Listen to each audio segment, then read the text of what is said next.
Hi, I'm Dr. Molly with Your Goals Physical Therapy. So I know that anybody who's been watching me, I always ask for you to send me questions. And so since I got a really cool question that I thought a lot of people might benefit from, I figured I would share what this particular woman in Cyprus emailed me. And so this poor woman had at like 11 o'clock at night, so you know she's super comfortable, is emailing me about her shoulder. She was apparently looking through Google for answers on how to stop her shoulder from hurting because it was stopping her from sleeping. And so, I mean, I can only imagine, right? So, I mean, you're laying in bed, you're just trying to get comfortable, and you can't because you can't find a comfortable position because every position your shoulder is telling you that it's angry with you. And so it's like, so in her email, she was telling me that her shoulder was just like very, very achy. And so, of course, she's on Google trying to figure out what the cause of her shoulder pain is, how she can stop her shoulder pain. And she finds my neck and shoulder ebook. And so she was downloading that, and she thought she would just send me another quick question and give me a little bit more information about her specific issue that she wanted to resolve basically right now, right? And so, and some of the head spin that happens, right? Because when you're in that much pain at 11 o'clock at night, you cannot think that pain has no other ramifications, right? It has to be absolutely horrible if it's keeping you up at night. And so she was sending this email trying to calm down her nerves.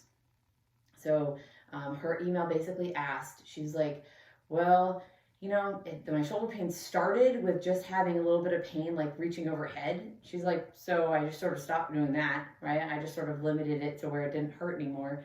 But now the pain has progressed and I can't lay here in bed. Like I can't find a comfortable position. It's just aching all the time and it just will not stop. And so through her Google search, it sounded like she figured she had some form of shoulder impingement, but then that's all that you really get, right? You don't get a clear-cut answer on how to stop your shoulder from being impinged, if it's reversible, do you need surgery? Like, it's kind of all over the place. You get a lot of different information, and it can be overwhelming to decide, like, what is fact and what is fiction, and what you should do to proceed, right? So then I send back my responses. Probably not as specific as she wants, but I'm not looking at her, right? So, I mean, it becomes very hard to give specific information for somebody through just an email, but I was at least able to help, I hope, calm some of that down. So I figured I would give the same information to all of you in hopes that it helps. So it does kind of sound like, just from what she was telling me, that her shoulder is impinged. And so basically, impinged is a fancy word for pinched.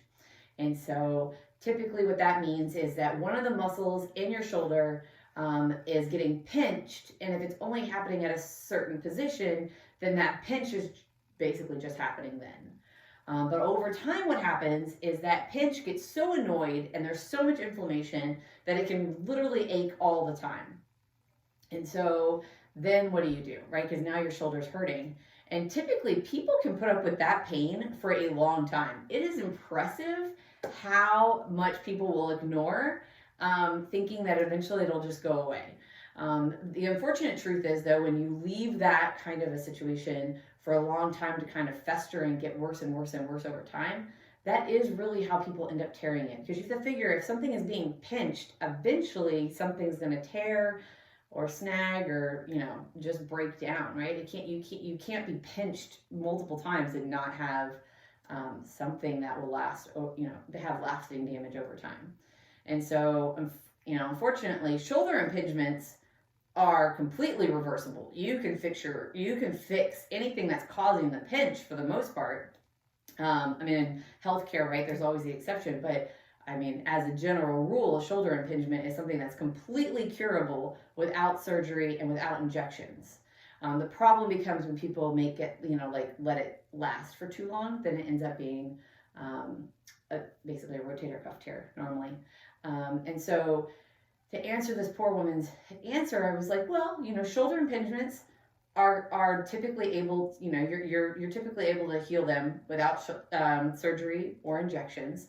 And typical cause is some combination of your posture, like how you're holding yourself, and just overall weakness in your shoulder joint, or maybe some muscles are too tight, but that kind of goes along with, there's something to do with your posture and something to do with the overall strength in your shoulder. And so by correcting one or both of those, you get rid of your pain, you stop the pinch. Well, hallelujah, you're cured, right? So then I said, it's really hard to give you specifics about what's causing your impingement without seeing you. And the fastest way, of course, to correct anything is to find out exactly what it is and create a specific plan to resolve that. And so, but I was like, but I can tell that you're in pain, so I'm going to give you a couple quick things to help you with your sleep now, right?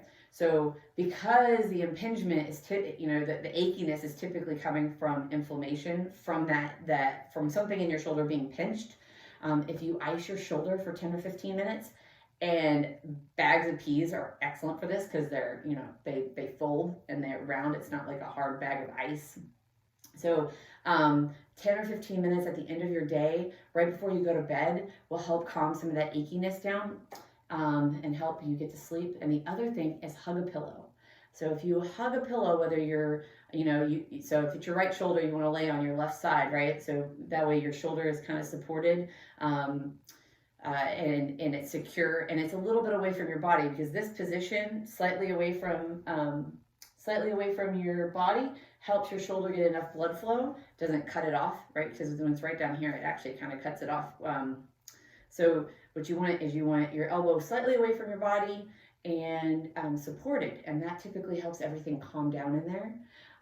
And so that's why I suggest hug a pillow. You can lay on your side or your back with that, and that will at least make it to where you can get some hours of sleep.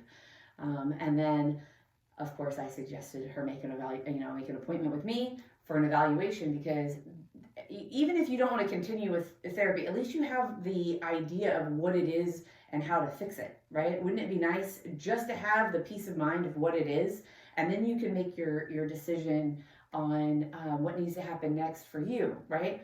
But just the peace of mind of knowing exactly what the problem is and get an idea of what the solution would look like. And so that's what I was suggesting to her.